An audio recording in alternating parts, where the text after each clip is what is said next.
somos un grupo grande de trabajo que estamos en esta tarea que nos importa muchísimo y que nos preocupa muchísimo, y nos preocupa mucho más después del impacto que ha tenido la pandemia en la resistencia antimicrobiana. Entonces, desde la CONACRA les queremos contar que hemos dado a inicio lo que le hemos dado en suerte, una campaña de comunicación que iniciamos en noviembre del año pasado, con una primera actividad, con un conversatorio que hicimos entre todos, donde planteamos que la resistencia antimicrobiana era justamente un problema de todos, y tratamos de invitar distintos organismos, sociedades científicas, y compartimos un conversatorio donde tratamos justamente lo complejo de este problema y la necesidad de un abordaje integral. Y desde esa visión es que programamos desde CONACRA una serie de webinarios tratando de involucrar justamente este enfoque multidisciplinario para el control de la resistencia. El primer webinario es el que vamos a tener hoy, de la resistencia antimicrobiana y la relación con los alimentos y las prácticas de la higiene, cómo pueden ayudarnos al control de la resistencia.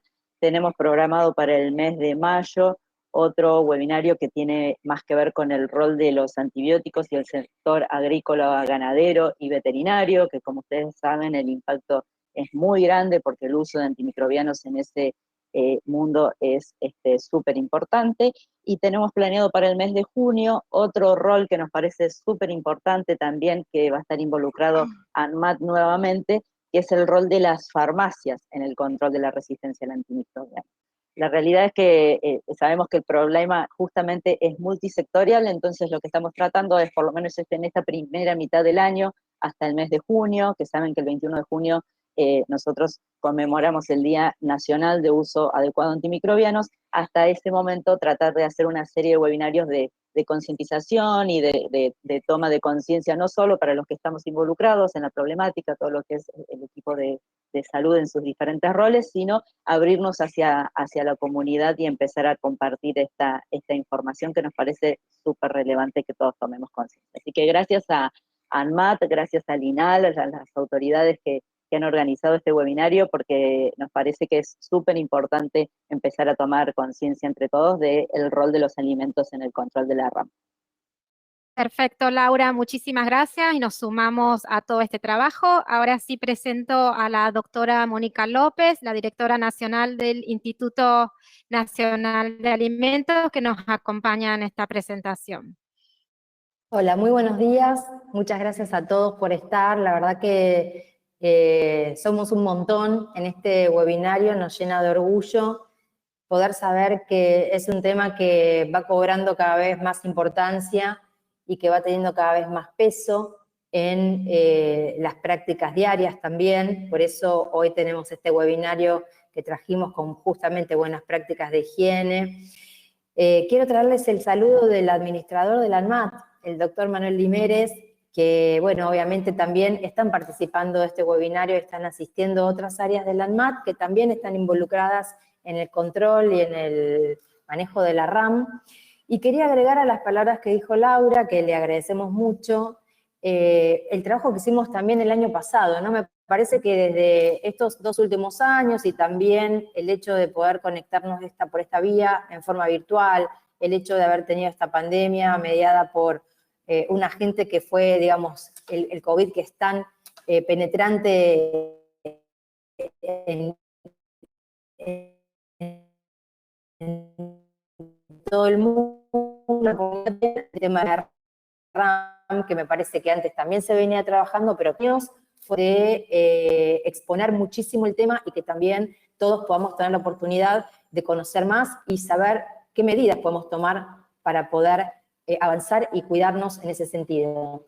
Y además, obviamente, no dejar de decir que el año pasado también hicimos capacitaciones aquí en el Instituto Nacional de Alimentos, en el laboratorio, que coordinamos también desde CONACRA y que coordinamos con el Instituto Malbrán. Capacitamos a 10 laboratorios también para ir siguiendo con el trabajo que tenemos y que hacemos aquí desde el INAL, para poder darle marco también a esta serie de trabajos que se vienen realizando y obviamente fortaleciendo aquí en Argentina y que genera un impacto muy importante para el resto de la región. También sabemos que este año, además de estos webinarios que comentaba Laura, en el marco de esta concientización de RAM hasta el 21 de junio, también es nuestra intención seguir haciendo capacitaciones que nosotros, bueno, obviamente llamamos en la mesada acá en el instituto y vamos a coordinarlos, pero bueno, eso lo voy a dejar para la jefa del laboratorio, para Josefina Cabrera, que seguramente hoy o después en otro momento les va a contar, y por supuesto agradecer y felicitar a todos los equipos de trabajo que están haciendo una tarea maravillosa. Les dejo un gran saludo, muchas gracias por la participación, saludo también a las disertantes del día de hoy que nos van a dar estas charlas y comenzamos. Muchas gracias. Bueno, muy bien, muchísimas gracias Mónica, Laura. Ahora sí agradezco nuevamente a todos los asistentes que estamos muy contentos de recibirlo en este webinar. Vamos a comenzar entonces, voy a presentar a las disertantes. La primer disertante va a ser, que ahora se va a comunicar, María Noel Olivera, que trabaja en el Laboratorio Nacional de Referencia de este instituto. Y luego va a seguir con la presentación Josefina Buceto, que pertenece al Departamento de Dirección, Prevención y Vigilancia y Coordinación Jurisdiccional. Van a dar las presentaciones ellas dos. Les aclaro a todos los asistentes que van a poder realizar sus preguntas. Ustedes tienen un panel para preguntas. Las preguntas se van a hacer todas por ese panel. Desde acá vamos a leer y se va a contestar las preguntas al final de la presentación. Así que bueno, muchas gracias nuevamente a todos. Les cedo la palabra a María Noel Olivera, que se va a ubicar en el puesto, y comenzamos con la presentación.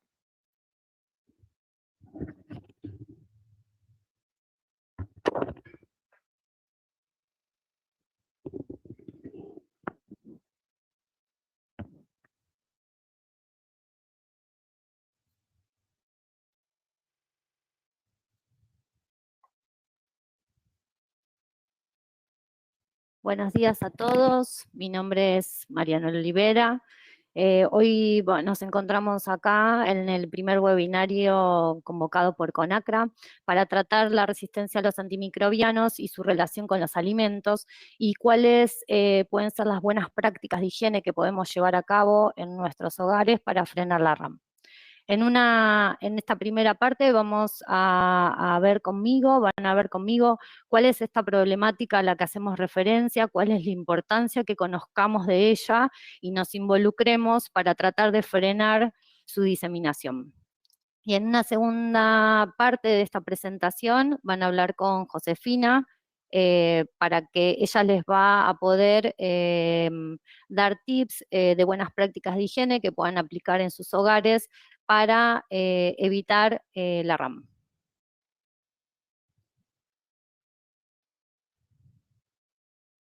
A ver, un momentito, por favor.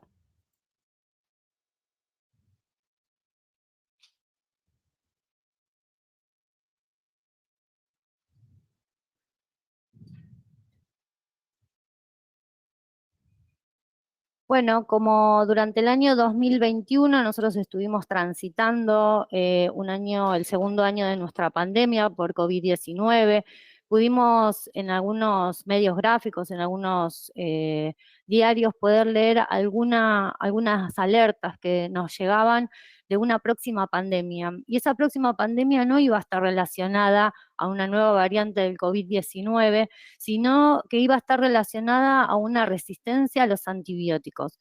Desde diferentes instituciones alertaban y daban conocimiento a esta nueva posibilidad de una nueva pandemia debida a no solamente a un virus del que ya veníamos transitando, sino a otra cosa, relacionada con unas superbacterias. ¿Por qué? Porque esa alerta, porque esa amenaza. En el año 2017 se hizo una estimación en el cual midieron cuál era la probabilidad, la estimación de cuánta cantidad de muertes iba a ocasionar esta resistencia a los antimicrobianos. Y se obtuvo la cifra de 10 millones de muertes en el mundo. con un costo altísimo para todas las economías por el tratamiento de estas enfermedades con estas superbacterias. Inclusive en este año, en el 2050, que es donde se prevé que haya estos 10 millones de muertes, superaría ese valor las muertes ocasionadas por el cáncer. Así que fíjense cómo un problema que desde hace años que se viene desarrollando cada vez a un proceso más veloz, vienen apareciendo estos problemas y ya nos comienzan a alertar de estos inconvenientes para el año 2050. Ahora, ya sabemos cuál es el problema, sabemos la amenaza que eso implica para la comunidad, para todos, para el mundo. Tenemos que conocer para poder enfrentarla justamente con qué nos enfrentamos. Entonces, primero tenemos que decir que los antimicrobianos, para poder comprender, los antimicrobianos son medicamentos que se administran para prevenir o tratar infecciones que pueden estar ocasionadas en el hombre, en los animales o en las plantas. Y que esa resistencia a los antimicrobianos se produce cuando microorganismos como los virus, las bacterias, los hongos o los parásitos cambian, mutan, adquieren una resistencia y dejan de responder a los medicamentos que habitualmente se utilizaban para combatirlos. Y eso nos preocupa porque eso hace que los tratamientos habituales que utilizan los profesionales para tratar esas enfermedades en el hombre, en las plantas o en los animales dejan de ser efectivos, las infecciones a las cuales nosotros nos encontramos persisten y esas superbacterias, esos microorganismos que nos están ocasionando ese problema pueden transmitirse hacia otras personas. Ahora, cuando hablamos de antimicrobianos, ya vimos en la definición que son medicamentos que se utilizan, tenemos que conocer también realmente cuál es el uso. No es que podemos usar cualquier antimicrobiano en cualquier enfermedad o infección. Decimos que los antivirales, los antimicrobianos que son antivirales, se utilizan para cuando estamos cursando una infección ocasionada por virus. Por ejemplo, un herpes virus, que a veces nos sale en las bocas.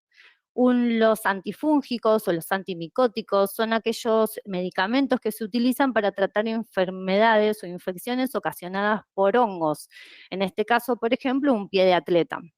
Los antiparasitarios se utilizan para tratar infecciones ocasionadas por parásitos, como por ejemplo cuando le damos a nuestras mascotas los antiparasitarios cuando son cachorritos y a lo largo de su vida. Y los más importantes de esta clasificación de antimicrobianos son los antibióticos. Son los que más se ha estudiado la resistencia a los antimicrobianos, particularmente en este grupo de medicamentos. Y estos antibióticos se utilizan para tratar infecciones o enfermedades ocasionadas por bacterias. Y acá tenemos que hacer una aclaración, porque muchas veces se confunde cuando estamos hablando de antibióticos a otras drogas que no son consideradas tales.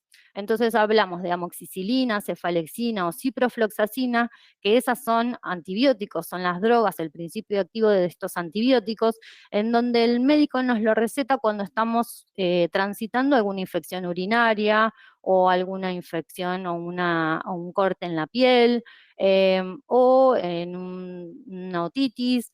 En cambio, el ibuprofeno y el paracetamol, que a veces puede prestarse a confusión, no son considerados antibióticos, son considerados antiinflamatorios, son otro tipo de drogas y se utilizan para otro tipo de cosas.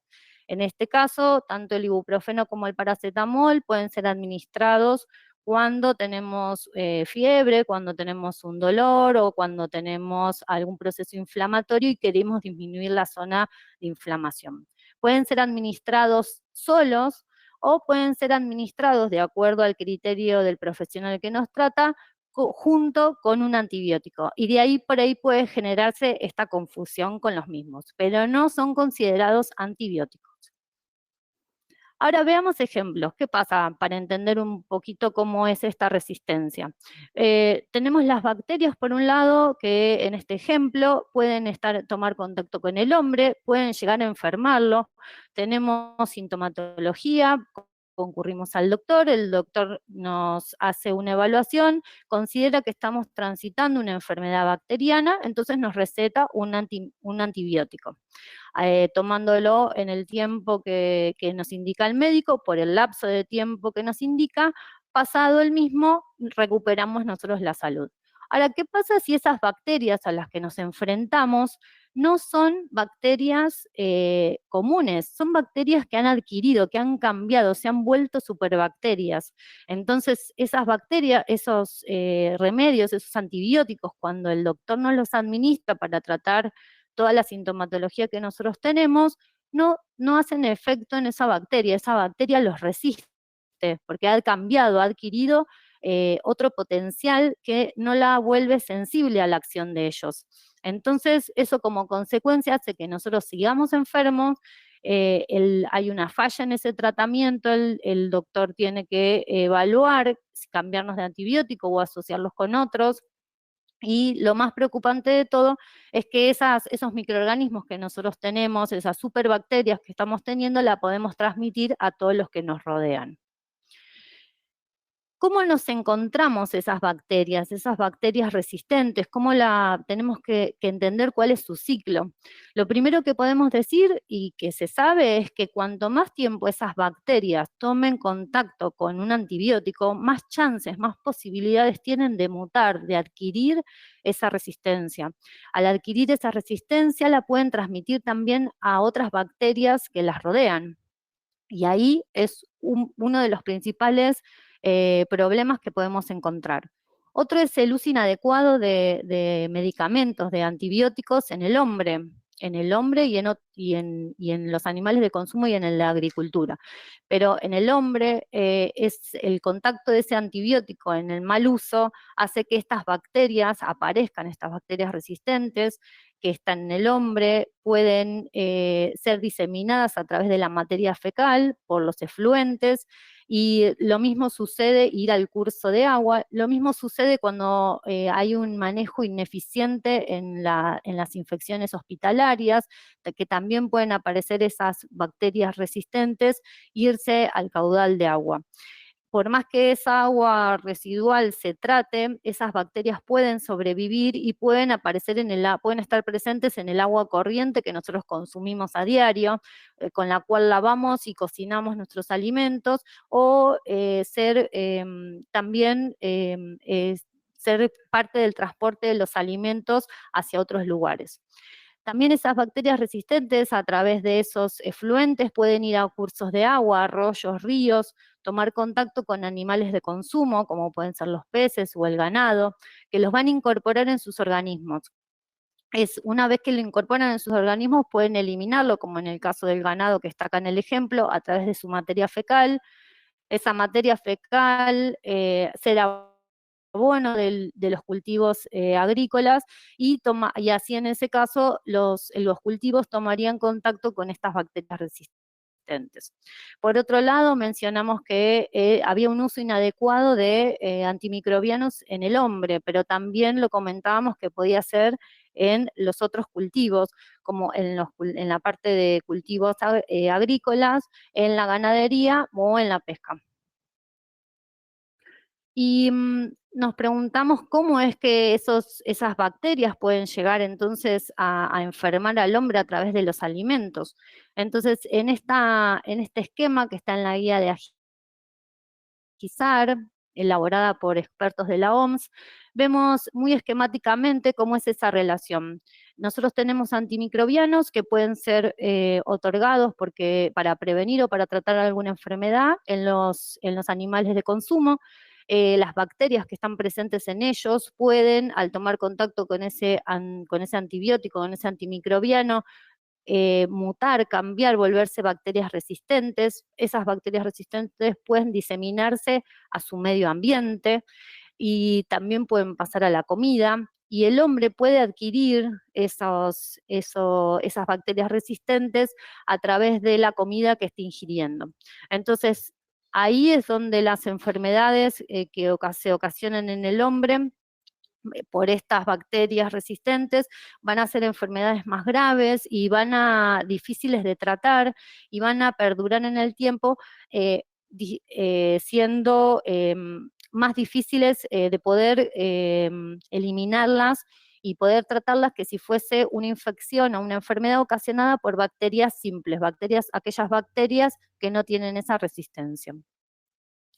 bueno, con toda esta alerta, con toda esta amenaza, con todo esto que ahora conocemos, que hicimos un breve repaso para poder meternos en el tema, en el año 2015 la Organización Mundial de la Salud en su asamblea número 68 lanzó su plan de acción mundial para combatir la RAM, en donde su principal objetivo era instar a los países para que cada uno pueda elaborar su plan de acción nacional. Y a esta idea, a este plan de acción mundial, se le sumaron 2 organizaciones más que consideraron que era muy buena esa llamada, esa alerta que estaba emitiendo la OMS, que es la OIE, la Organización Mundial de la Sanidad Animal, y la FAO, que es la Organización de las Naciones Unidas para la Alimentación y la Agricultura. Las 3 organizaciones con este llamamiento que hacían a combatir a la RAM, lo hacían desde el enfoque de una salud. ¿Por qué desde una salud? Porque ellos entienden que el tratamiento de esta problemática debe ser haciendo un enfoque interdisciplinario, porque cualquier acción que se toma, tanto en la salud humana, en la salud animal, como en la salud ambiental, repercute para mal o para bien en cualquiera de las otras dos. Entonces el abordaje, las políticas que se tomen y las acciones que se lleven a cabo para combatir la RAM, debe ser en conjunto, debe ser con la mirada, con el enfoque de una salud. Entonces, también en el 2015, con este Plan de Acción Mundial de la OMS, en Argentina se crea por una resolución conjunta de 2 ministerios nuestro Plan de Acción Nacional, llamado Estrategia Argentina para el Control de la Resistencia Antimicrobiana. En el mismo momento de la creación de este plan, se crea la CONACRA, que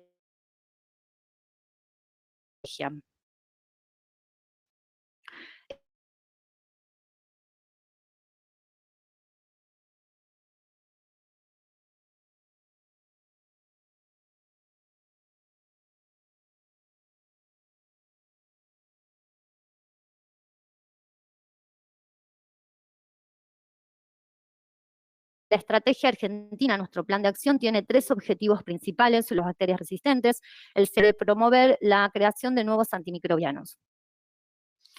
Esta comisión, que es la que nos invita hoy a este primer webinario, está conformada por diferentes representantes de los ministerios y de instituciones que a su vez dependen de esos ministerios, y invitados también que pueden participar de las reuniones que se hagan y las acciones que se vayan a llevar a cabo a lo largo del año. Tiene su página web, su sitio en internet, donde pueden buscar información, conocer la historia de la CONACRA. Nosotros acá hicimos un breve resumen, pero pueden encontrar ahí cuáles son los objetivos, cuáles son las novedades que vienen llevando a cabo desde la comisión en cuanto a la resistencia a los antimicrobianos. A través de esta comisión, fines del año 2019, nos invitan a participar de un proyecto tripartito que se llama Trabajando Juntos para Combatir la Resistencia a los Antimicrobianos, cuyo objetivo estaba conformado por la OPS, la FAO y la OIE, con financiamiento de la Comunidad Europea, y cuyo principal objetivo era la del fortalecimiento de los planes de acción nacionales. Nosotros, junto con otras instituciones de Argentina, nos presentamos en este proyecto tripartito con nuestro programa nacional de vigilancia de la RAM en bacterias tías por los alimentos.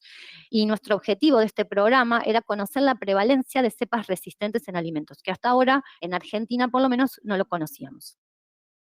Nuestro programa se viene a sumar a una vigilancia integrada que ya se venía realizando en Argentina desde hace muchos años, especialmente en la salud humana, que está llevado a cabo, ahora lo vamos a ver en otras diapositivas, está llevado a cabo por el Servicio de Antimicrobianos del INEI Malbram. Ellos desde hace años que vienen monitoreando a todas las especies de bacterias que causan infecciones y vienen alertando sobre toda esta problemática, trabajan muy bien en esa área y son referentes internacionales del tema. Después, en el año 2017, se suma a esta vigilancia que ya se venía desarrollando en salud humana, el Programa Nacional de Vigilancia de RAM en animales para consumo, que esta vigilancia, este programa lo lleva a cabo SENASA, viene a tomar muestras, ya no tomamos en animales, en personas, muestras en personas, sino que acá nos enfocamos a una vigilancia en los animales. Toman muestras de animales antes de la faena.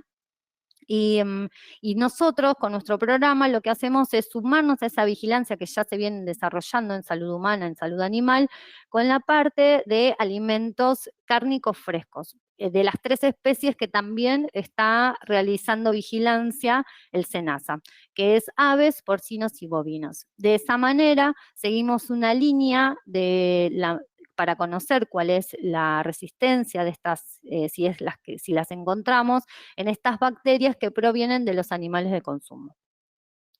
Acá les dejo los 3 sitios web de las instituciones a las cuales mencionaba. El primero, el de la izquierda, es el Servicio Antimicrobianos del INEI-ANLIS. Van a encontrar mucha información. Trabajan muy bien, hace muchos años que vienen emitiendo alertas con respecto a esto y son referentes en el tema. El del medio es el sitio web de SENASA, donde está su programa, donde pueden encontrar también mucha información, mucha gráfica y propaganda sobre el tema de la RAM, que está muy bueno para que lo puedan compartir. Véanlo ustedes y lo pueden compartir con las personas que los rodea. Y el tercer sitio es el sitio de la ANMAT, que es de donde pertenece el INAL, donde están todas las acciones que viene llevando a cabo en la RAM, no solamente ahora desde la parte de alimentos, sino desde los medicamentos también.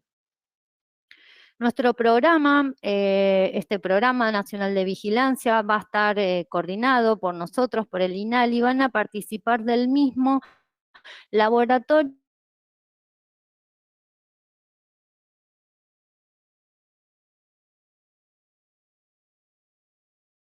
que pertenecen a una red que nosotros también coordinamos, importante, todo el apoyo técnico de este Laboratorio Nacional de Referencia de RAM, que es del INEI-ANLIS Malbram.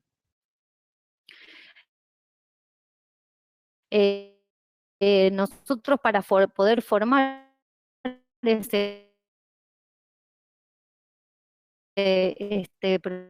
programa, formamos un trabajo que ha sido por 26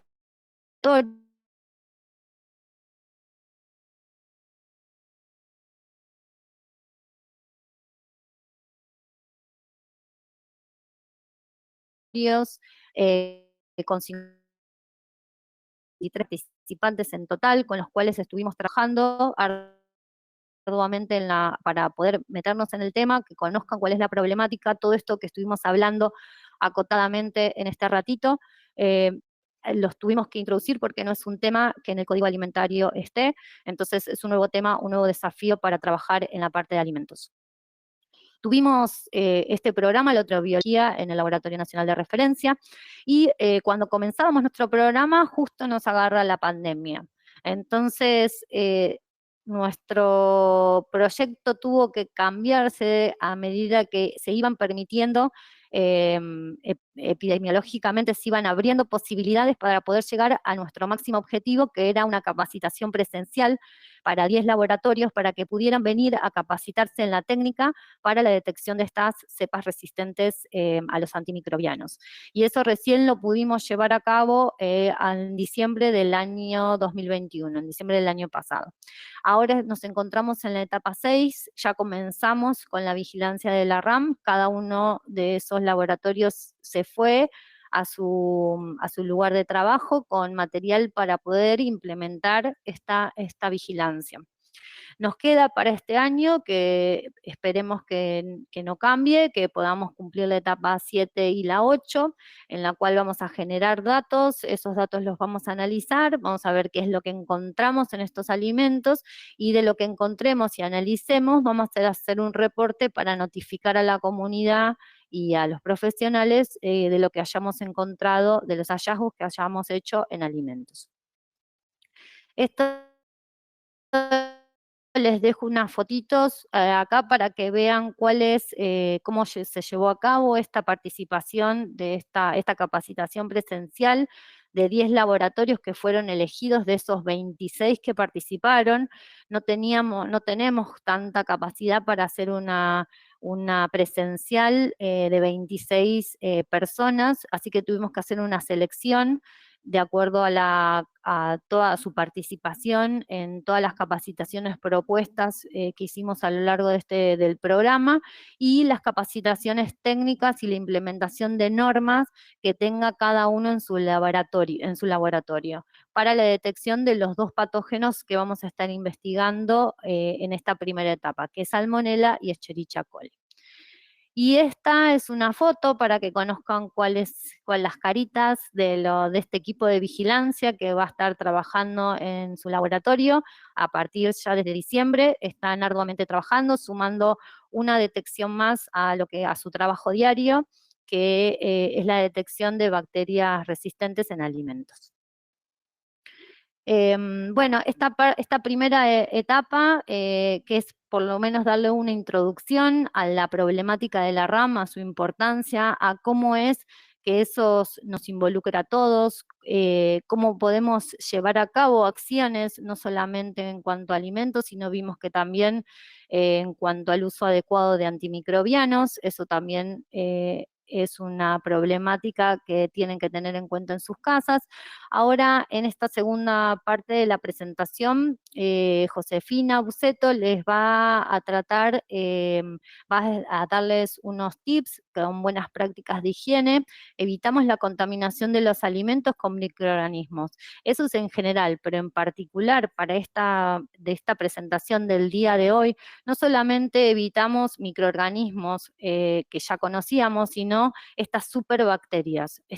Con estas buenas prácticas evitamos que estas superbacterias puedan llegar a los alimentos que nosotros consumimos y que consume nuestra familia. Así que cualquier pregunta que tengan, la hacemos al final. Yo ahora le voy a dar la palabra a Josefina, que va a seguir con la disertación. Hola, buenos días a todos y todas quienes están conectados del otro lado. Gracias, Noel, por pasarme la palabra, a la CONACRA también por la invitación a participar de este webinario. Te pregunto, Noel, ¿vos me pasás las diapos o comparto yo mi pantalla? No, podés pasar la voz ¿Las pasas? desde ahí. Sí, podés pasar la voz.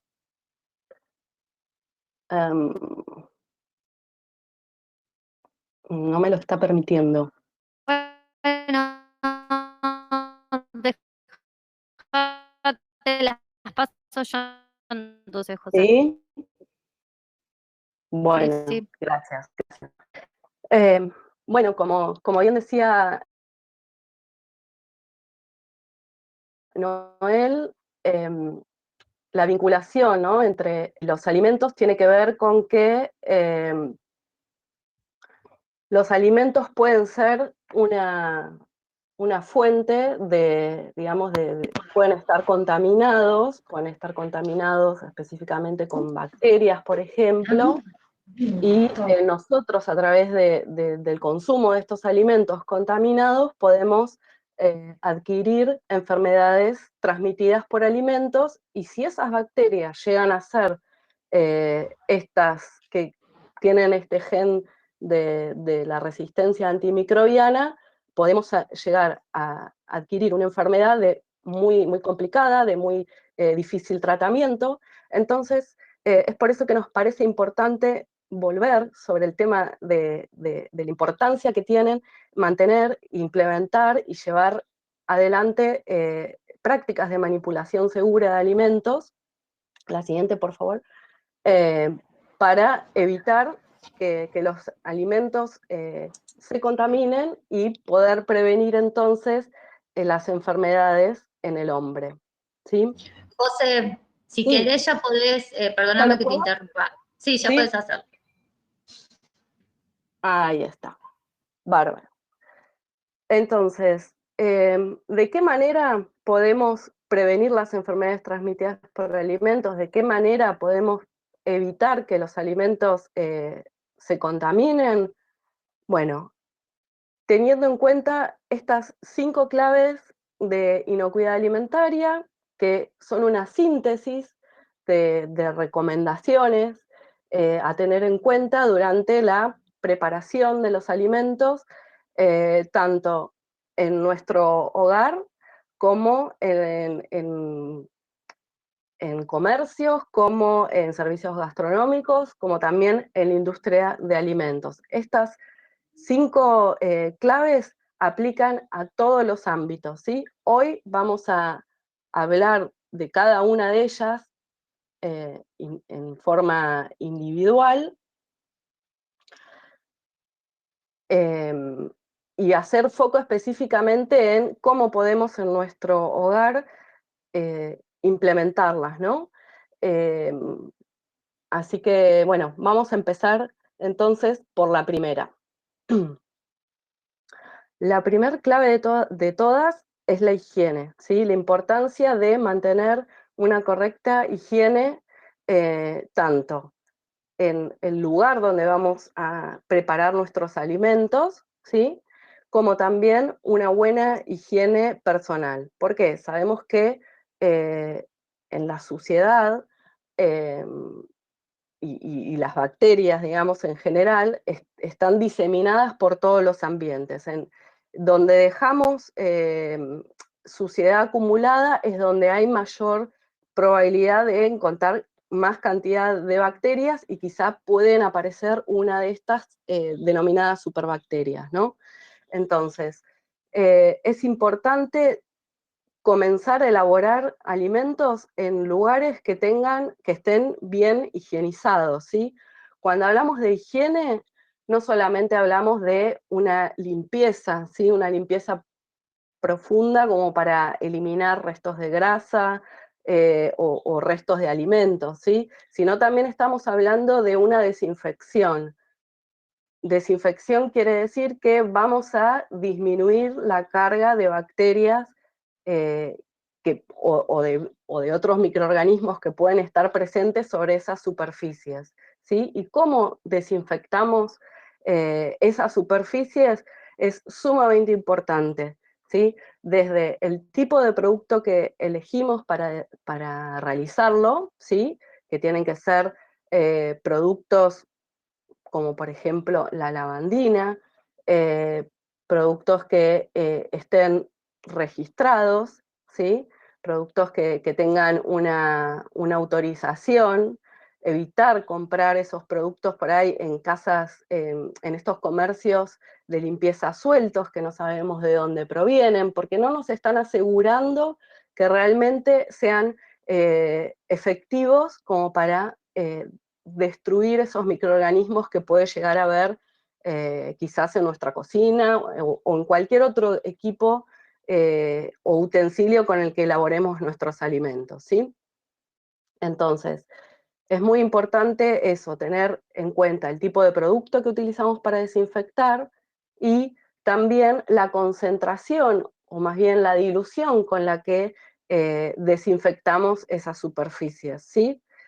Siempre es importante respetar las indicaciones que están en el rótulo de estos productos de desinfección, ¿sí? Porque podemos, es decir, si usamos de menos, no va a ser efectivo, no vamos a lograr desinfectar correctamente, y si usamos de más, pueden llegar a haber restos que queden y que queden, por ejemplo, en una mesada, y que luego puedan pasar y contaminar a los alimentos que manipulamos sobre esa mesada.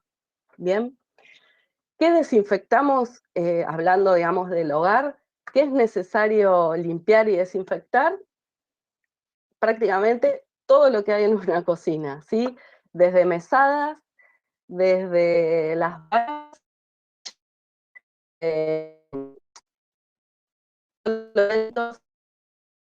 canillas, y es muy importante lavarlos y desinfectarlos, llámese tablas de corte, por ejemplo, todos los utensilios que entran en contacto con carnes crudas, por ejemplo, porque las carnes crudas tienen de por sí una gran carga bacteriana.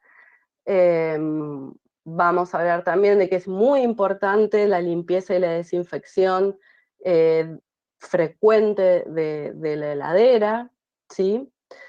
Sobre todo si llega a haber algún tipo de derrame de jugos, por ejemplo de carnes, o si se nos rompe un huevo, también. Es importante limpiar y desinfectar lo antes posible como para evitar que eso se convierta en un foco de contaminación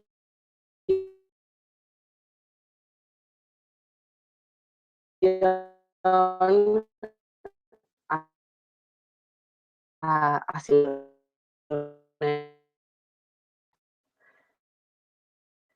bueno, eso un poco en cuanto a la limpieza y de otros que estamos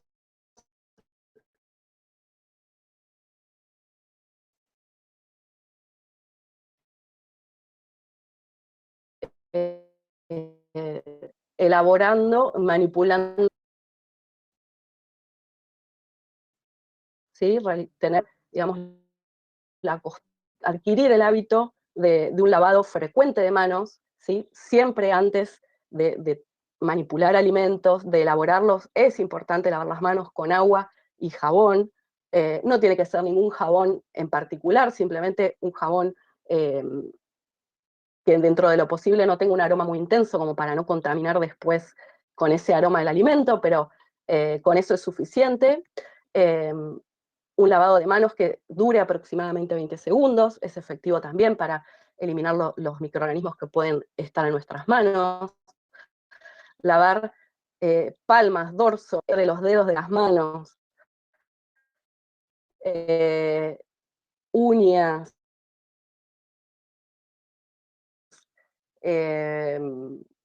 también que allí se pueden alojar también suciedad y microorganismos, ¿sí? Y este lavado de manos debe ser frecuente, ¿sí? No solamente al comienzo, si vamos a por ahí estar elaborando alguna preparación que nos lleve un buen rato, como puede ser, no sé, empanar milanesas, bueno, es importante cada tanto lavarnos las manos, y desde ya hay momentos claves para el lavado de manos. Luego de que tocamos basura, luego de limpiar también, es importante lavarse las manos. Luego de ir al baño, es importante. Después de estornudar, si en nuestra casa tenemos una mascota y la tocamos, luego de tocar esa mascota y antes de manipular alimentos, nos lavamos también las manos, ¿sí? Y bueno, en caso de que tengamos quizás alguna herida superficial, alguna herida en las manos, por ahí, no sé, tenemos alguna quemadura o un pequeño corte, también es importante cubrir además de lavar y desinfectar esa herida, cubrirla para evitar que contaminar el alimento. Luego, si nosotros llegamos a estar enfermos, tenemos algún resfrío o alguna cosa, bueno, inevitablemente en nuestras casas, como comemos todos los días y quizás cocinamos para otros, lo vamos a tener que seguir haciendo, aún así estando enfermos, pero si nosotros llegásemos a ser manipuladores de alimentos y trabajar o elaborar para otros alimentos, es importante también evitar durante esos días de enfermedad trabajar con alimentos porque, bueno, podemos nosotros contaminarlos, ¿sí? Ya sea que tengamos un resfrío o tengamos diarrea, es conveniente no elaborar alimentos durante esos días. Bueno, esta es la primera clave. Partimos de un ambiente limpio y desinfectado y también desde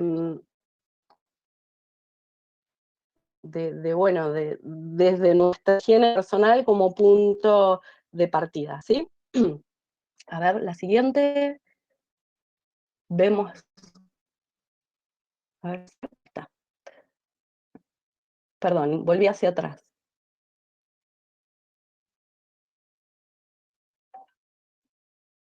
Ahí está.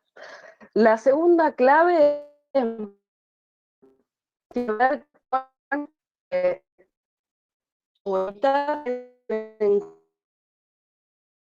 contacto los alimentos crudos y los cocidos. ¿Y por qué es importante esto? Porque los alimentos crudos, y sobre todo los de origen animal, como las carnes, los huevos, de por sí son alimentos que tienen bacterias. Entonces, si los ponemos en contacto con alimentos cocidos o que ya están listos para consumir, como podemos ver en la foto que hay un trozo de carne al lado de un trozo de queso, bueno, ahí hay una alta probabilidad de que si estos entran en el corte de carne, pasen a queso, y si alguien consume esta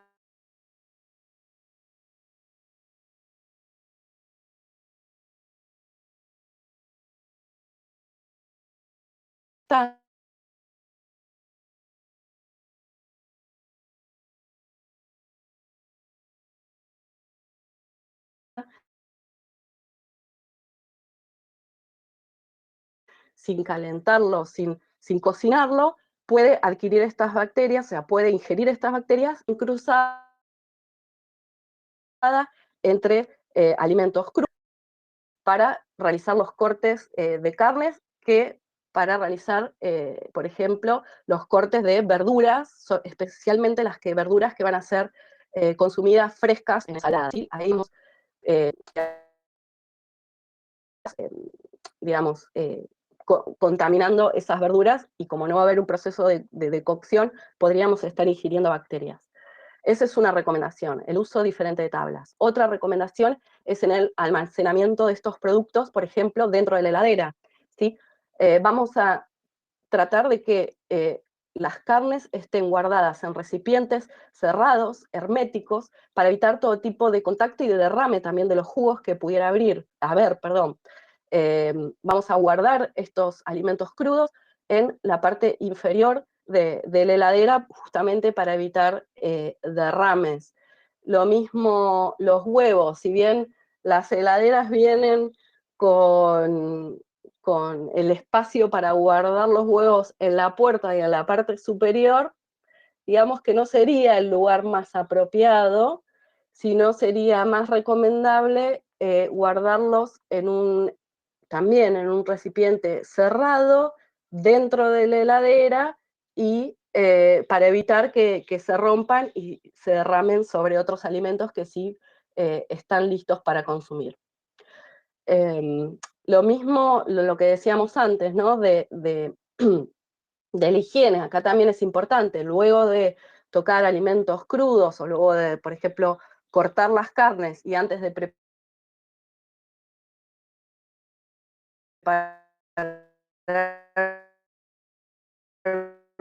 una ensalada, bueno, uno más para eliminar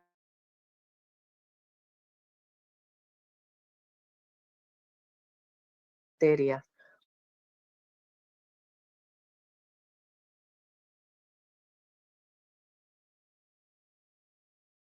O si no, se recomienda comenzar primero por la elaboración de los alimentos que van a ser consumidos crudos, como puede ser la ensalada,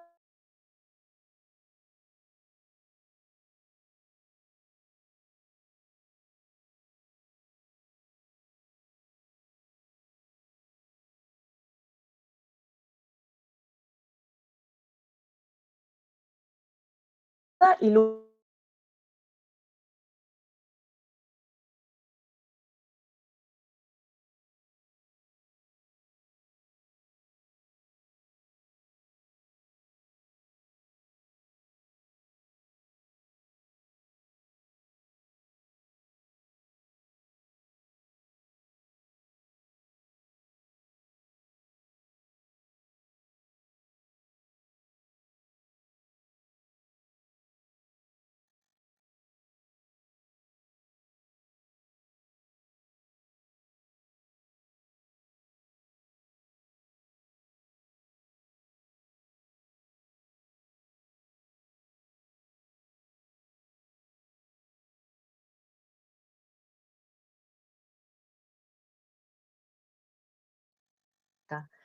Es correcto, por ejemplo, alcanzar en el centro del alimento temperaturas, como les dije recién, estén por encima de los 70 grados, ¿sí? Ahí nos estamos asegurando de que hay muy poca probabilidad, o que nos pueden causar daño. En cambio, como vemos en la otra imagen, en la que tenemos huevos con su yema todavía líquida, ahí hay un chance de que hayan sobrevivido bacterias perjudiciales, como por ejemplo podría ser salmonela, porque no se estarían alcanzando temperaturas suficientes para destruirlas. Entonces, esta recomendación es muy importante. Eso, asegurarnos de alcanzar una buena temperatura del centro del alimento. Es cierto que no todos contamos con un termómetro en nuestro hogar como para medir la temperatura en el centro, pero sería recomendable esto si quizás trabajáramos en un servicio gastronómico o en comedores institucionales, sería muy importante contar con uno.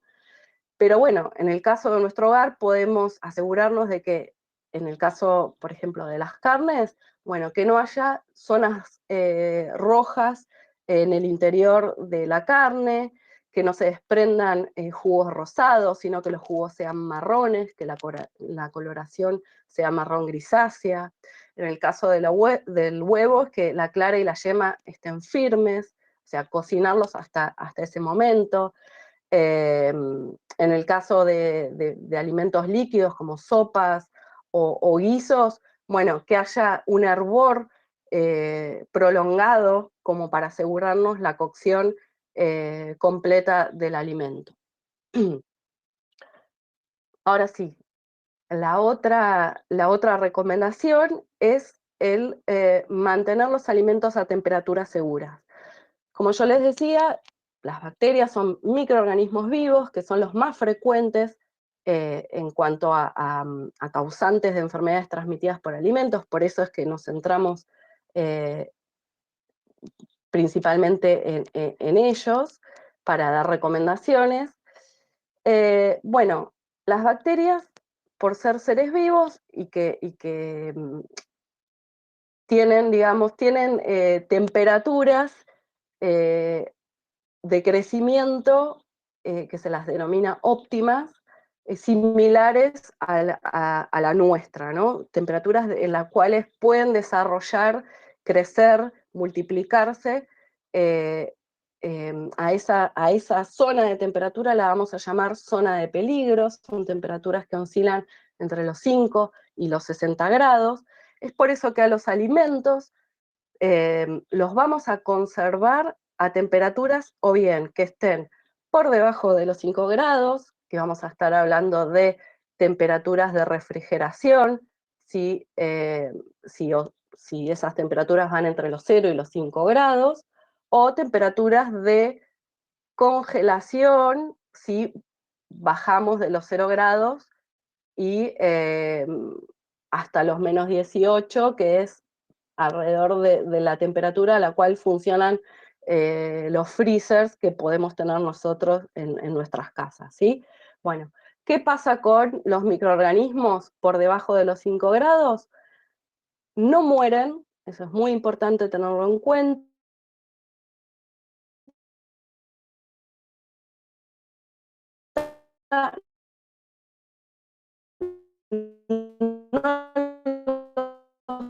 Estamos eliminando, que decíamos que debemos alcanzar temperaturas de cocción que ronden los 70 grados, ¿sí?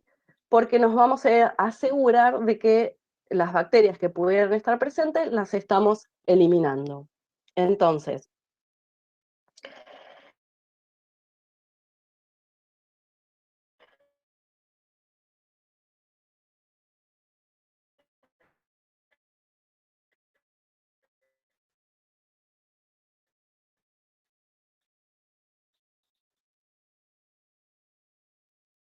importante mantener los alimentos de 5 grados.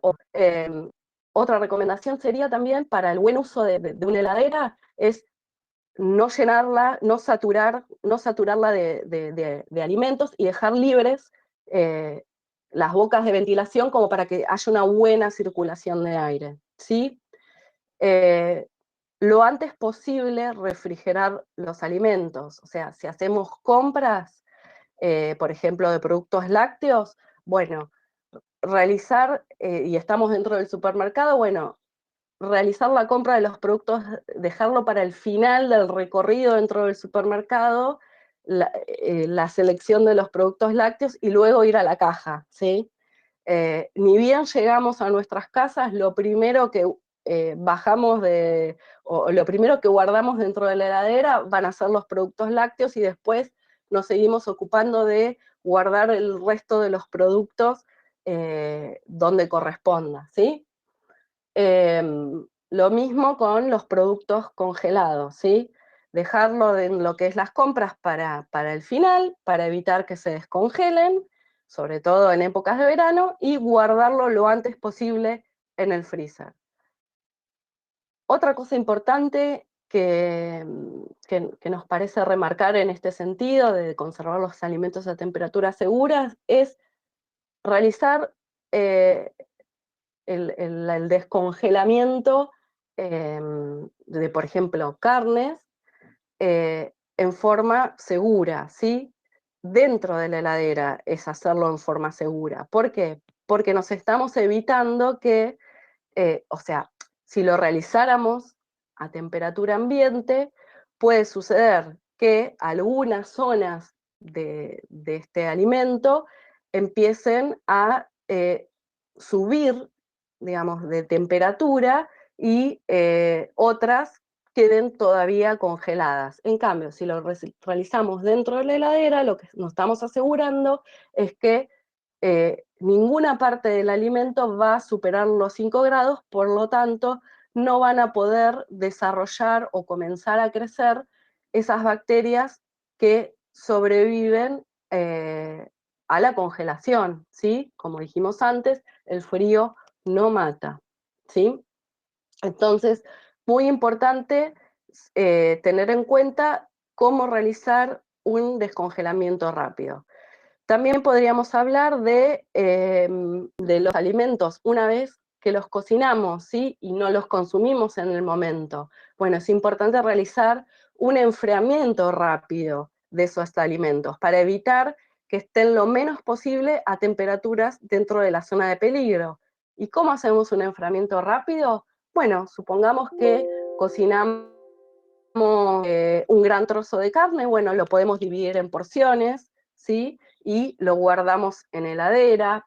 Si cocináramos por ahí algún producto con mucho líquido, o por ejemplo podría ser una salsa, que no la vamos a consumir en el momento y cocinamos gran volumen, bueno, le enfriamos en recipientes que sean poco profundos, que tengan gran superficie,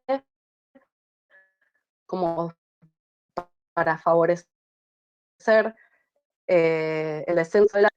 Y si no lo vamos a consumir inmediatamente, o sea, en el mismo día o al día siguiente, ya podemos guardarlos en el freezer para consumirlos más adelante.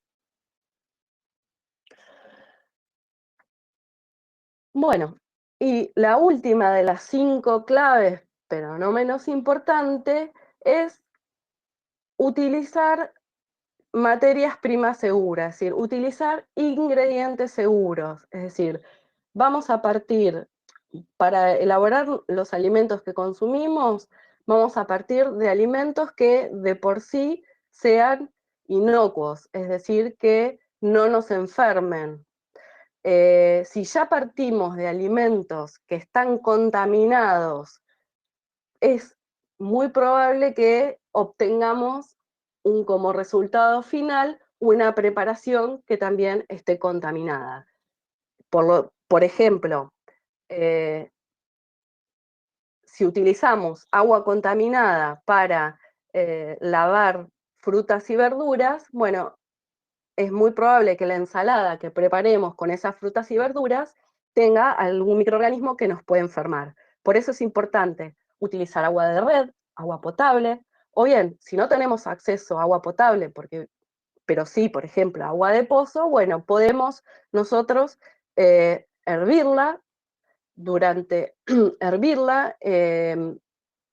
hervirla y consumirla de esa manera, ya sea para lavar alimentos, como puede ser frutas y verduras, para cocinar, para preparar infusiones, para hacer hielo, ¿sí? En todos esos casos es importante utilizar agua que sea segura.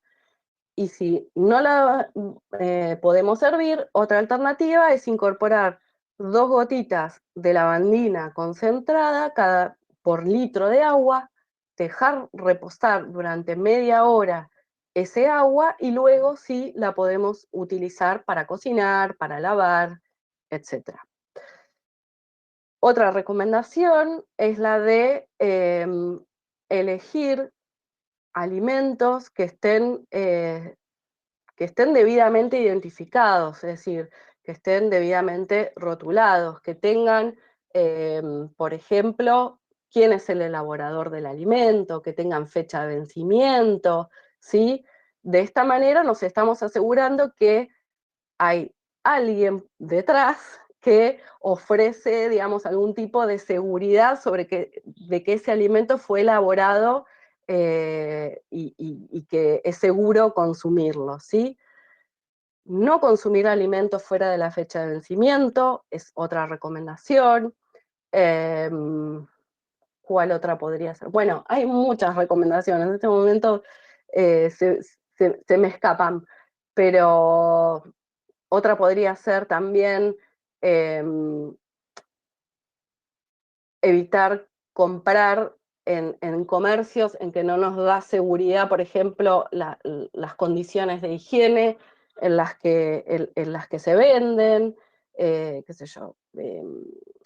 Por ejemplo, si vamos a una carnicería y vemos que en la misma heladera tenemos distintos cortes de carne, o por ejemplo se venden productos como, no sé, o como morcilla o chorizos secos, que por ahí pueden llegar a ser consumidos así, en crudo, y al lado están las carnes crudas, y pudo haber habido una contaminación cruzada, bueno, evitar consumir esos productos.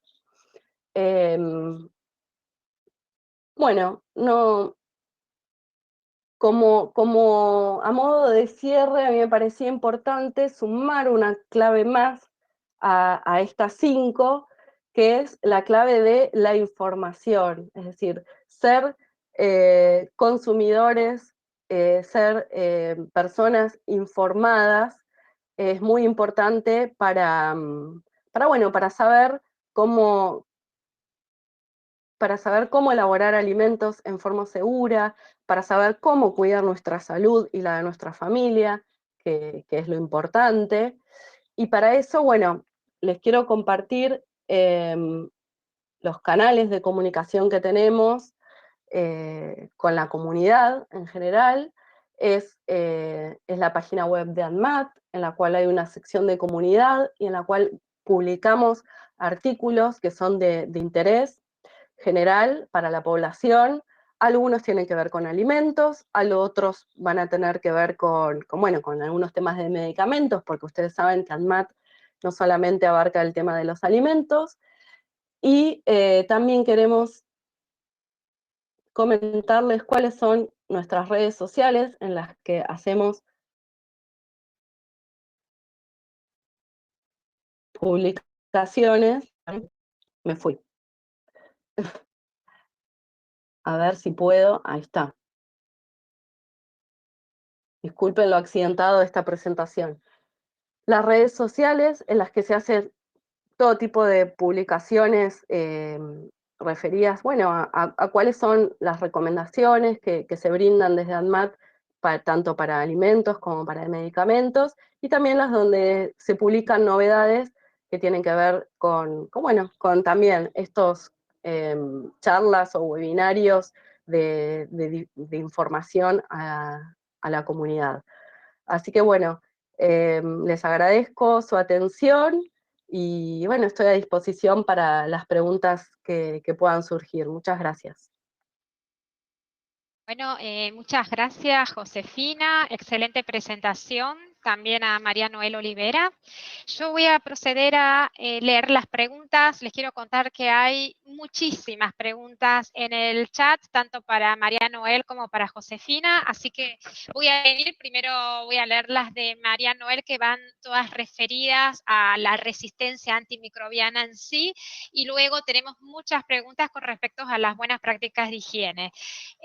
Muchas de las preguntas ya se fueron contestando a medida que Josefina fue dando la presentación, así que a esas las voy a obviar. Si quedan algunas preguntas sin contestar, vamos a dejar un mail para que luego se comuniquen con nosotros y puedan enviarnos las consultas y poder responderla. Bueno, para María Noel Olivera, preguntan con respecto a representantes de toda la campaña que se está haciendo con respecto a RAM en Misiones, si ahí en ese lugar hay representantes con los cuales se puedan comunicar.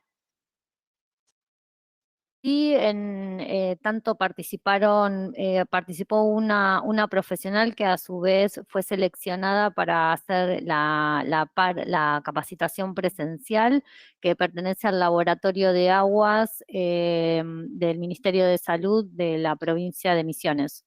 Y ella estuvo participando no solamente desde el inicio, fue designada para participar de todo el programa de RAM, y seleccionada para participar de esta capacitación presencial que realizamos en diciembre, que les estuvimos comentando. Así que pueden pedirle a ella información de si están interesados en conocer todo lo que se está tratando en este programa. Bien, gracias, Noé. También quiero decirle que nosotros acá estamos abordando la parte de alimento y el control de higiene de alimento durante los webinarios que vamos a seguir dando dentro de la temática de RAM. Van a ver cómo desde la salud humana y salud animal también se realizan capacitaciones y campañas de difusión, con lo cual todo este trabajo lo van a poder ver a lo largo de estos webinarios que se van a intensificar durante este año.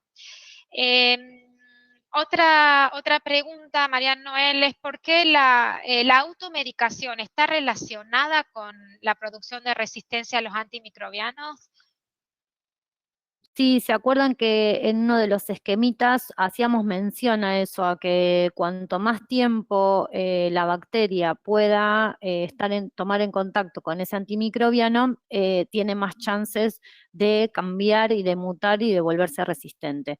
Y eso puede suceder cuando tomamos un antibiótico con ese uso inadecuado, que ese uso inadecuado es cuando lo van a ver en el tercer webinario más adelante, pero cuando quizás tomamos porque nos recomienda un vecino, porque nos recomienda un pariente, porque nos pasó otra vez, tomamos un antibiótico cuando en realidad estamos cursando una infección ocasionada por virus, o lo tomamos en un menor tiempo porque ya nos sentimos mejor, entonces lo dejamos de tomar, no completamos el esquema que nos ha brindado el médico. Entonces hay un montón de tips, de condiciones en ese uso inadecuado de antimicrobianos que favorecen, que aumentan las chances de que esas bacterias puedan estar en contacto con ese antimicrobiano y crear esta resistencia.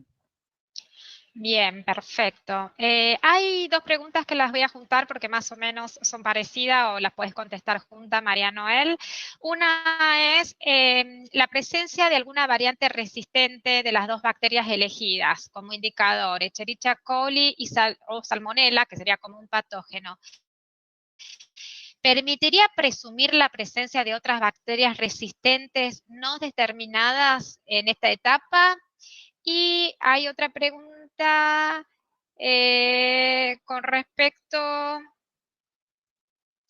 que más o menos son iguales, en donde María Noel nos dijo que bacterias resistentes pueden transmitir esa capacidad al resto de las bacterias. ¿Se refiere a la descendencia de esas bacterias o hay otros mecanismos horizontales para transmitirlo, incluso entre otras especies de bacterias? Creo que esas se pueden responder en conjunto.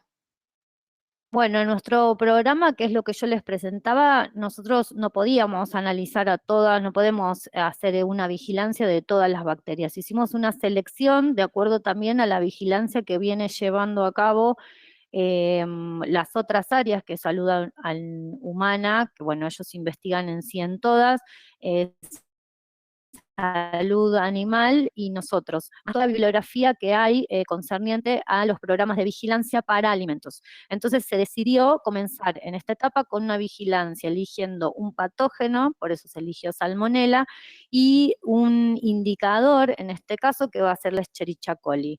Son 2 microorganismos que habitualmente nosotros hacemos búsqueda por el Código Alimentario Argentino en los productos que analizamos a diario, así que nos pareció bien comenzar con estos 2 microorganismos para hacer esta vigilancia. Como les contaba, estas bacterias adquieren esa resistencia, se vuelven convertidas en esas superbacterias y pueden transmitir esa resistencia, esos genes de resistencia a las bacterias que las rodean a través de varios mecanismos, y no solamente a las que las rodean, sino también a su descendencia. Entonces podemos encontrar otras bacterias que adquieran esa resistencia y en ese mismo alimento. Un poco respondiendo a la pregunta, si nosotros encontramos en un alimento bacterias, una salmonella o una E. coli que tenga una manifestación de ponga en evidencia una resistencia, podemos decir que puede haber algún otro microorganismo presente en el alimento que quizás nosotros en este programa no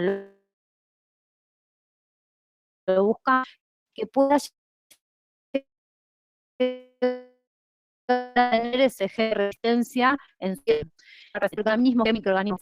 Bien, perfecto. Ahora pasamos, muchas gracias María Noel, pasamos para las preguntas para Josefina.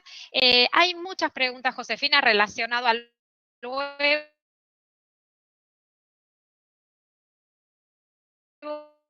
Se ve que hay mucha preocupación por la heladera, temperatura de refrigeración.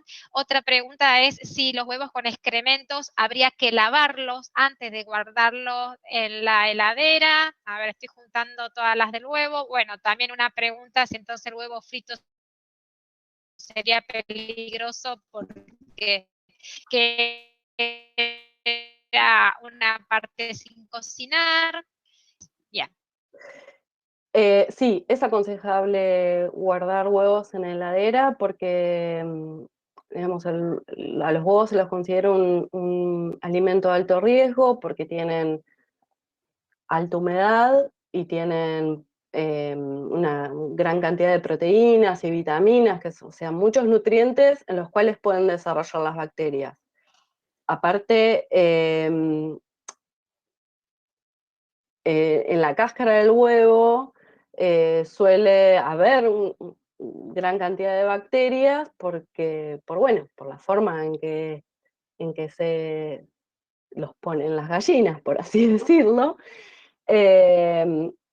Pero a su vez, lo que tiene de favorable el huevo, porque la naturaleza es sabia, es una cutícula protectora por fuera de esta cáscara, una cutícula protectora que nosotros no la vemos, pero sí que impide que, digamos, cubre los poros como para que estas bacterias no ingresen. Entonces, con respecto a si hay que lavarlos antes de guardarlos, lavarlos con agua y esponjita o refregarlos, no, porque estamos justamente eliminando esta cutícula, por lo tanto podrían, digamos, ingresar bacterias al interior del huevo. Si el huevo está muy sucio, podemos hacer por ahí con excrementos, ¿no? Podemos hacer algún cepillado como para eliminar esa cantidad de excremento, pero lo que se recomienda es sí lavarlos previo a romperlos y utilizarlos en preparaciones. Entonces, los vamos a guardar en la heladera como en recipientes cerrados, ¿sí? Como para que no haya probabilidad de que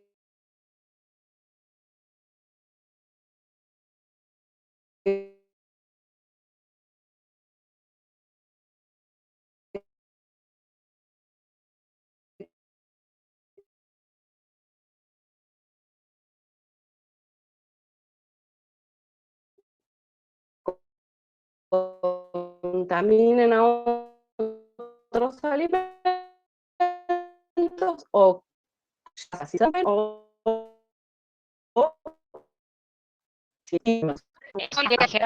Lo que sí, el peligro, la yema, que no está total. tenemos un huevo que no es completamente fresco, porque ya pasaron, no sé, ya cuando la yema la rompemos y se rompe, digamos, se destruye solo al romper el huevo y se rompe. Esos son indicios de que el huevo ya está medio pasado, que no está fresco. Bueno, ahí puede haber, digamos, una mayor probabilidad de que las bacterias que estaban en la superficie pasen al interior del huevo y si llegan a encontrarse en esa yema y no alcanzamos una temperatura suficiente al cocinarlo, pueden sobrevivir esas bacterias. Entonces, por eso es que aconsejamos que evitar consumir el huevo crudo, ¿sí? Ya sea en preparaciones como una mayonesa casera, que una mayonesa casera también se puede hacer con huevo cocido, ¿sí?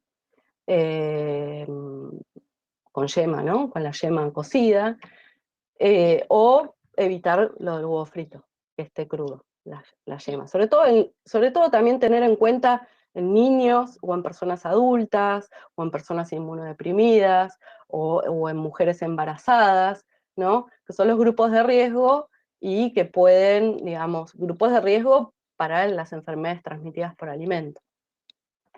Perfecto, gracias Josefina. Luego, con respecto a, se aconseja desinfectar las verduras con lavandina, ¿cuál sería la concentración? Muchos usan vinagre para desinfectar, ¿esto está bien?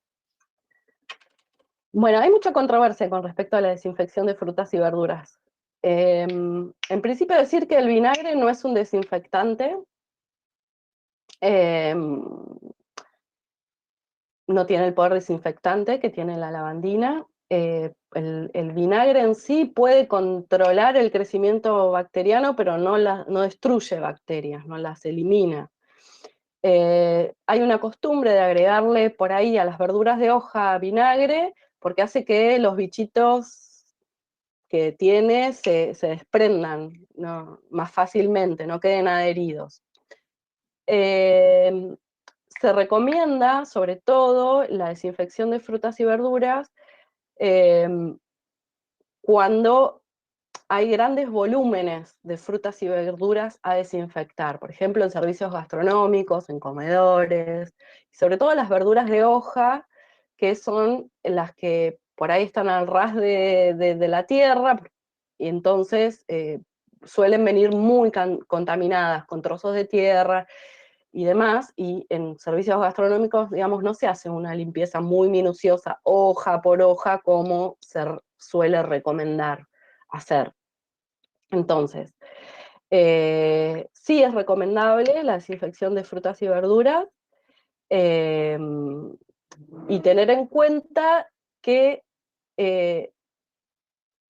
yo les voy a pasar la dilución exacta, si les parece, cuando les pasemos la grabación, porque no quiero, o sea, es superior a las 2 gotitas de agua por litro, ¿sí? La que desinfecta el agua, pero no quiero equivocarme y darles un número y dejarlos con una idea errada. Prefiero pasarles la cantidad exacta bueno, para eso, para no confundirlos. Bien, perfecto, Josefina. Sí, con respecto, hay muchas dudas o consultas con respecto a la concentración de lavandina que habría que utilizar tanto para desinfectar verduras y mesadas. Así que lo que podemos pasar es una información o información, ambos justamente eso están preguntando acá. Bueno, Perdón, vamos a Josefina, ir. una cosita chiquitita que me Sí, parecía importante sí, sí, mencionar, sí, ya que por estamos supuesto. hablando de lavandina, eh, que debe ser lavandina apta para desinfección de alimentos, ¿sí? Apta para desinfectar agua, por ejemplo, la que usemos, porque vieron que hay, uno va a una góndola, a un supermercado donde están lavandinas, tenés de todos los gustos, de todos los olores, de todos los sabores. Bueno, esas lavandinas que están, por ejemplo, las que son aditivadas, que tienen aromas, perfumes, no son aptas para desinfectar alimentos. Entonces hay que tener en cuenta eso, que no sirven para la desinfección de agua y tampoco para la desinfección, por ejemplo, de mesadas o utensilios que van a entrar en contacto con alimentos, porque no solo tienen aromas, sino pueden tener otros componentes químicos que resulten tóxicos si los llegamos a consumir. Bien, perfecto. Estaba viendo las preguntas, siguen con respecto a si hay una tabla para para la La vamos concentración a pasar. adecuada de uso, la vamos a pasar. Bien, a ver, vamos a juntar porque hay muchas, muchas, muchas preguntas. Hay una pregunta que es sobre qué probabilidad hay que la carne en su interior tenga bacterias. Para Josefina es la pregunta. Bueno, digamos, en un trozo de carne, yo no puedo decir, las bacterias se van a ubicar superficialmente, ¿sí? En el interior de un trozo de carne, dado, digamos, las características que tiene el músculo y demás, es poco probable que haya bacterias. Por ahí Noel me puede ayudar mejor también, ella que es microbióloga, en esto. Pero, ¿qué pasa? Por ejemplo, si con ese trozo de carne hacemos carne picada, las bacterias que están en la superficie pueden pasar al centro, o sea, de la preparación, ¿no? De esa carne picada. Bien. Eso. No sé si Bien. quieres agregar algo más, ¿no? Perfecto. Bueno, sigo viendo preguntas con respecto a la lavandina y al huevo, pero son más o menos las mismas. Bien, bien, la tabla, si se está trabajando en triquinosis, es una pregunta en general. Triquinosis la contesto directamente. Para triquinosis hay programas para detectar o metodología para detectar triquinosis, pero no se está trabajando con la resistencia para triquinosis actualmente. Bien, bueno, sobre los huevos. Bueno, yo creo, a ver, había una consulta para María Noel Olivera. Con respecto a los desinfectantes en general, hay un uso, hay una consulta, si se ha determinado si la forma de necesitar como lavandina, aerosoles, alcohol, en el hogar o instituciones. ¿Pueden moverla? ¿Qué recomendaciones tienen al respecto? Si van a preguntar a mano libre. Con el uso, es un poco lo que estuvo hablando recién, escuchamos en el domicilio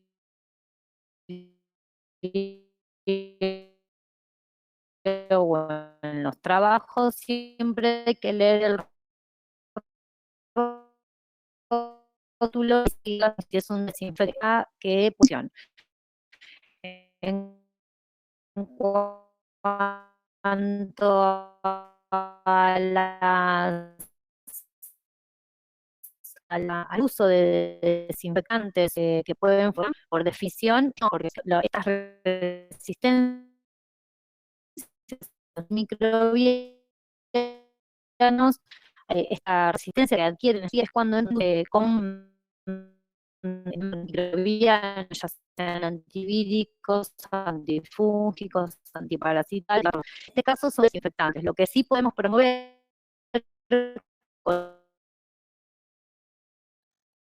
en el chat para enviar sus preguntas a laboratorio.inal@anmat.gov.ar. Ahora lo vamos a escribir igualmente en el chat, lo está escribiendo María Noel Olivera. Los que tengan preguntas específicas y que no fueron respondidas al momento, porque realmente es imposible, tratamos de juntar todas las preguntas, las pueden mandar específicamente por mail y se las vamos a ir contestando. Bueno, damos finalizado el webinario del día de hoy. Otra consulta que están haciendo en general con respecto a esto, enviar el link de grabación para que puedan acceder a la grabación a todos los que se anotaron en este webinar, así que van a recibir por mail. Y también, como les dije, sus preguntas que no fueron contestadas porque hubo falta de tiempo, pueden enviarlas por mail y podremos contestarlas. Agradecemos enormemente la participación de todos y esperemos que a partir de acá podamos entre todos difundir información con respecto a la resistencia a los antimicrobianos y dada la problemática a nivel mundial, cómo podemos intervenir todos desde nuestros lugares para poder prevenir la resistencia. Muchas gracias a todos. Terminamos el webinar el día de hoy y les enviaremos la información y el link de grabación.